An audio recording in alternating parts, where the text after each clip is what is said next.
የሆነ ቀን እያለፈ የሆነ ልብሷ ላይ የሆነ ደስ የማይል ሽታ ደስ የማይል ስላችሁ ልጆች ጋር ሊኖር የማይገባ ወይም ልጆች ላይ ልናሸተው የማይገባ የሆነ ደስ የማይል የተለየ ሽታ። ይህን ቪዲዮ ሴት ልጅ ያላችሁ ወላጆች በፍጹም ሳታዩት ማለፍ የለባችሁ። ምክንያቱም ትልቅ ትምህርት ነው የምታገኙበት።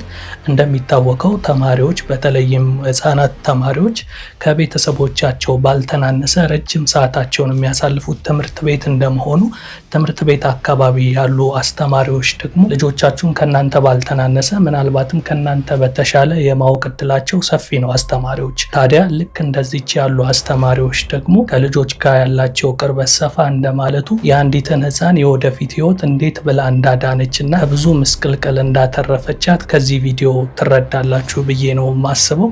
በምን አይነት መንገድ አተረፈቻት፣ ምንስ ገጥሟት ነው የሚለውን ግን ይህንን ቪዲዮ ስታዩ ትረዱታላችሁ። በዚህ አጋጣሚ ግን እንደሷ ያሉ አስተማሪዎች እጅግ በጣም ሊመሰገኑና ሊከበሩ ይገባል። ይህች አስተማሪ ተማሪዎቿን እንደ ልጆቿ አድርጋ በማየት የየዕለት እንቅስቃሴያቸውን በመመልከት በሚያሳዩት አይነት ነገር ጥርጣሬ ውስጥ ገብታ ነገሩን ትኩረት ሰጥታ ባታየው ኖሮ የዚህ ታዳጊ ወደፊት ህይወት በጣም የተበላሸ ነበር የሚሆነውና እንደዚህ እህታችን ያሉ አስተማሪዎችን በደንብ ያብዛልን ነው የምለው። በዛውም ደግሞ በጣም ላመሰግናትና አፕሪሺየት ላረጋት እወዳለሁ።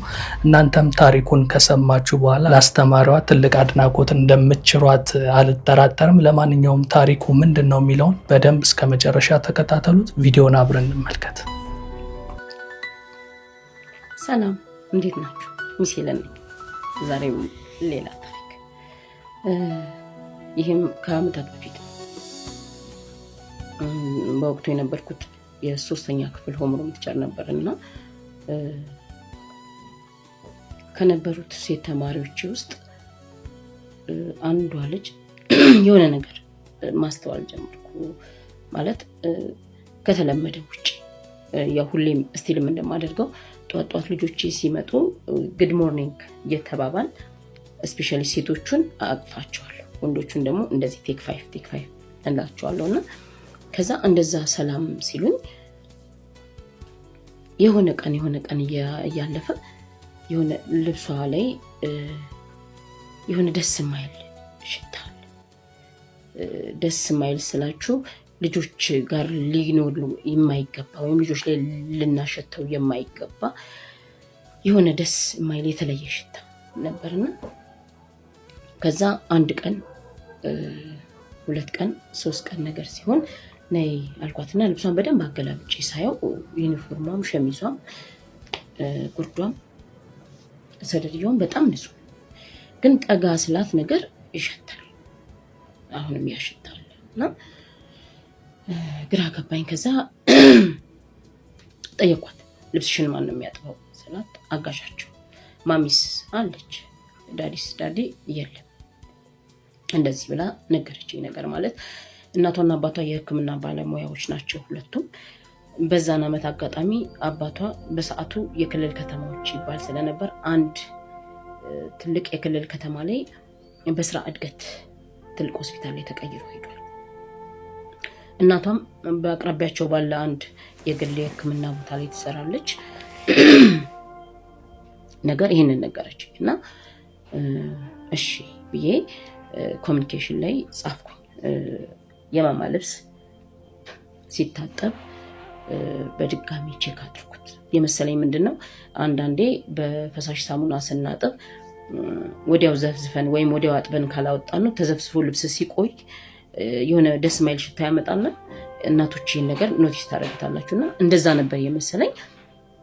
ይሄንንም ጻፍኩኝ። ኦኬ እሺ አይ ዊል ቼክ ኢት አለች እናቷ። ዘን አሁንም የሆነ ሰዓት እየቆየ ይሄ ነገር ይመለሳልና በቃ ዲስኮምፈርትድ ሆንኩኝ። ምክንያቱም በቃ አሁን የሆነ ነገር እንዳለ ገባኝ። ያኔም እንዳልኳችሁ የልብስ የቆሻሻ የንጽህና ጉድለት ብቻ አይደለም፣ በቃ ግራ ገብቶኝ ነው። ምክንያቱም የግሬድ 3 ተማሪና ማክሲመም 9 አመቷ ነው የሚሆነው። በቃ ግራ ገባኝና ከዛ ድጋሚ አናገርኳትና እንዴት ነው የምትተኙው ከማን ጋር ነው የምትተኙው ምናምን ብዬ ጠየኳት። በቃ ይሄ ፕራይቬት ፓርቷን ምናምን ያው እኔ ነክቼ ማየት ወይ ምናምን ነገር አልችልም፣ ግን የመጣ የነበረው ሽታ ትልልቆች ከግንኙነት በኋላ የወንድ ሲነካ ልብስ ላይ እና ሲቆይ የሚመጣ አይነት ጠረን ቃሉን ያልተጠቀምኩት ህፃናት ላይ ስለሚችሉ ብዬ ነው ይሄንን ቪዲዮ እና ከዛ ከማን ጋር ነው የምተኛው ስላት ብቻዬን ነው ማን አለ ቤት እኔና አጋዣችን እናቴ እና ሰንበድ ያለች አንድ ወንድ ቤተሰባቸው ቤት ውስጥ አብሯቸው ይኖራል ከዛ እሺ ማሚስ አንቺ ከማሚ ጋር ነው የምተኛው አይ የራሴ ክፍል ነው የምተኛው ማሚ መኝታ ቤቷ ናት ስራስ ምናምን እንደዚህ በቃ ዝም ብዬ ተደጋጋሚ ስጠይቃት ምን አለችኝ በሳምንት 2 ቀን ወይ 3 ቀን በህክምና ሞያ ላይ ያላችሁ ሰዎች ይሄን ታውቃላችሁ ዲዩቲ የሚባል አዳር ትሰራለች ስለዚህ አሁን ትንሽ የሆነ ፍንጭ ነገር ያገኘው አይነት ስለመሰለኝ ከናቷ ጋር ማውራት ፈለኩ በቃ የሆነ እውነት ይሄው እግዚአብሔር ምስክሬ ነው ይሄንን ነገር ፊል ካረኩ ቀን ጀምሮ በቃ ሁሌ የሆነ ነገር ምን እንደማረግ ግራ ገብቶኝ ነው እንዴት አድርጌ እንደምጀምር ነገር ምናምን ትክክል ባልሆንስ የሚል ስጋትም ነበርኝና ያልሆነ እንትን ውስጥ ያልሆነ የሆነ መስሎኝ እንዳይሆን ብዬ በጣም ከራሴ ጋር ስታገል ነበር የቆየሁትና ከዛ ዳንትየው ጋር ደውዬ እንድትመጣ አረኳት ማለት ያን ነገር መጻፍም ማውራትም ምናምን አልፈለኩም እና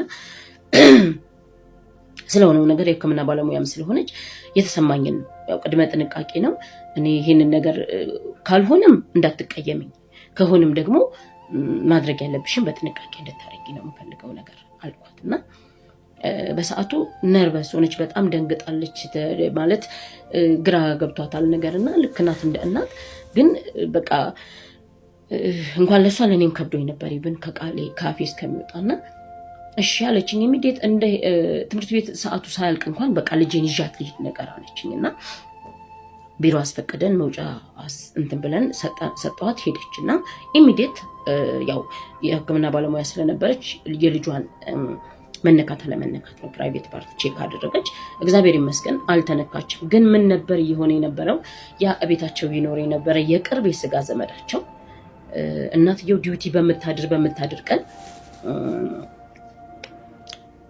በቃ ለረጅም ጊዜ ልጅቷን አብሯት እየተኛ ይሄ እየተሻሻት በቃ እየነካት ምናምን እንድትለምደው ያንን እንትን እንድትለምደው አድርጓታልና ከዛ ምን ብላ ነው የምታምነው ልጅቷ በዛ ሰዓት እሱ ያንን ከሷ ጋር እንደዛ የሚያደርገው ምንም ሳይነካት ግን ከላይ የሆነ ነገር አድርጎ የራሱን እንትን የሚጨርሰው ምናምን ስለምወድሽ ነው ብሎ አሳምኗታል ግን ይሄን ነገር ለሌላ ሰው ከነገርሽ እነሱ እንደወድሽ ስለማይፈልጉ ይከለክሉናል መጥፎ ነው ስለዚህ ለማንንም አትንገሪ ብሎ አሳምኗታል አምናለች ልጅ እስከዛ ድረስ የተሰማት ህመም የለም ምናምን ስለዚህ በዛ አይነት ሁኔታ ለካ በጣም ለረጅም ጊዜ ቆይተዋል እናትም አታውቅም አጋዥም አታውቅም የልጅቷና የሱ ሚስጥር ያው ህፃናት ሚስጥር ነው ካልናቸው የምርም የሚጎዱበት ወይ የሚጠቅማቸው ነገር መስሎ ከተሰማቸው ሚስጥር ይጠብቃሉ እና ይሄ ነው የሆነው እናትየው በጣም ረጅም ለፍታበት ታግላ እንዳልተነካች እንዳልተደፈረች ካወቀች በኋላ ግን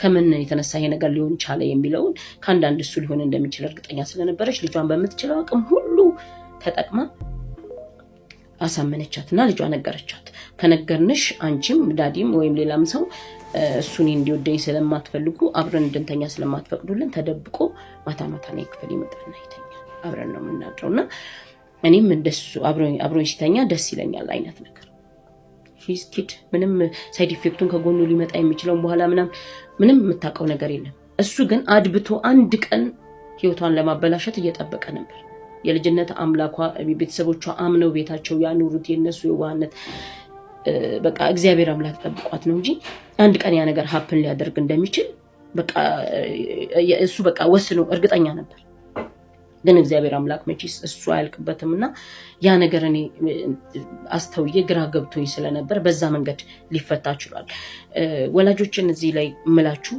ሁላችሁም የሴት እናቶች ሴት ልጅ ያላችሁ ሴት ልጅ ያለው ዘመድ ያላችሁ በዙሪያችሁ ሴት ህፃናት ያላችሁ ሰዎች በሙሉ እንድትይዙልኝ ወይም ለልጆቹ እንድታሳውቁልኝ የምፈልገው ነገር ምንድነው ምንም አይነት ነገር ማንንም ሰው መጥቶ በህይወታቸው ይሄ የኔና ያንቺ ሚስጥር ነው ለማንንም እንዳትናገር የሚላቸውን ነገር ተስማምተው እንዳይደብቁ ሚስጥር የሚባል ነገር የለም ሚስጥር ሊኖር የሚችለው ከእናት ከአባት ጋር ብቻ ሚስጥር እንደብቅ የሚባል ነገር በሙሉ እነሱን ህፃናቶቹን ሊጎዳ እንደሚችል መናገር ወይም ማሳመን።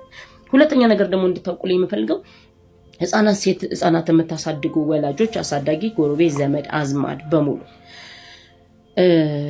ምናልባት ያም ሰው እኛ ኤክስፖዠሩን ከሰጠነው የኛ ጥንቃቄ ጉድለት ካለ የወላጆች ክትትል ማነስ እንዳለ ካወቀ እድሜ ሊሆን ይችላል የሚገፋፋው፣ መጠጥ ሊሆን ይችላል የሚገፋፋው፣ ምንም ይሁን ልምምድ ሊሆን ይችላል የሚገፋፋውና የልጆች የህፃናቶች ህይወት እንዳይበላሽ ቤተሰቦችም ወላጆች አሳዳጊዎችም ከፍተኛ ጥንቃቄ ከአይናችሁ ሳታጠፉ ከፍተኛ ጥንቃቄ አድርጋችሁ ሴት ልጆቻችሁን በተቻለ መጠን ከእንደዚህ አይነት ጥቃት እንድትከላከሉ ሁልጊዜም አተኩራችሁ እንድታስቡ ለማሳሰብ እወዳችኋለሁ።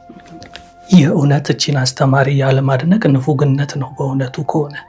ምክንያቱም አሁን ይህች አስተማሪ የተማሪዎቿን ሁኔታ በትኩረት የምትከታተል በመሆኗ ነው እንግዲህ ይቺ ልጅ የተረፈችው እንጂ ይሄ ነገር በየጊዜው በሚቀጥልበት ሰዓት አንድ ቀን ሌላ የከፋ ነገር የመድረስ ቻንሱ ሰፊ ነበር የሚሆነው። ይህች አስተማሪ የዚችን ታዳጊ ህይወት ብቻ አይደለም የታደገችው፣ ይህን ታሪክ ወደ ሚዲያ አውጥታ እንግዲህ መናገሯ በራሱ በብዙዎች ዘንድ እንደ ፍርሃት የሚቆጠር ወይም ደግሞ ብዙ ልጆች ላይም ይህ አይነት ነገር ደርሶ ሊሆን ይችላል። ምክንያቱም እንዲህ ያሉ ነገሮች በግልጽ የሚነገሩ ስለማይሆንና ህጻናቶችን በቅርብ ሰዎች የሆነ አይነት ጥቃት በሚደርስባቸው ሰዓት ለመናገርም ስለሚፈሩ ያንን ጥቃት ተሸክመውት እንደ ትሮማ ሆኖባቸው ሲያድጉም ትልቅ ተጽዕኖ ይፈጥርባቸዋል። የወደፊት ህይወታቸው ላይም ትልቅ ጫና የሚፈጥርባቸው እንደመሆኑ ይሄ ለብዙ ወላጆችም የማንቂያ አይነት ደውልም ነው። ልጆቻቸውን በደንብ እንዲከታተሉ እንዲሁም ሌሎችም አስተማሪዎች ደግሞ ከሷ ተሞክሮ በዙሪያቸው ያሉትን ተማሪዎች በደንብ ቀርበው እንዲመለከቷቸውና የየዕለት ባህሪያቸውን በማየት የተለወጠ ነገር ወይም ለየት ያለ ነገር ሲያዩ ልጆቹን ቀረብ ብለው እንዲጠይቁም የሚያነሳሳ ቪዲዮ እንደመሆኑ ይሄንን ቪዲዮ ለብዙ ሰዎች ሼር ብታረጉበት ብዙ ሰው ይማርበታል ብዬ አስባለሁ። በተለይ ደግሞ ሴት ልጆች ላላቸው ወላጆች ይበልጥ ይጠቅማቸዋል ብዬ አስባለሁ። እናንተስ ከዚህ ቪዲዮ ምን ተማራችሁ? በዚህ ቪዲዮ ዙሪያ ያላችሁን ሀሳብ አስተያየት ከስር ጻፉልኝ። ነገ በሌላ አስተማሪ ፕሮግራም ዳግም እስክንገናኝ የዛሬን እዚህ ላይ አበቃው። የእናንተው ይላ ነበርኩ። መልካም ጊዜ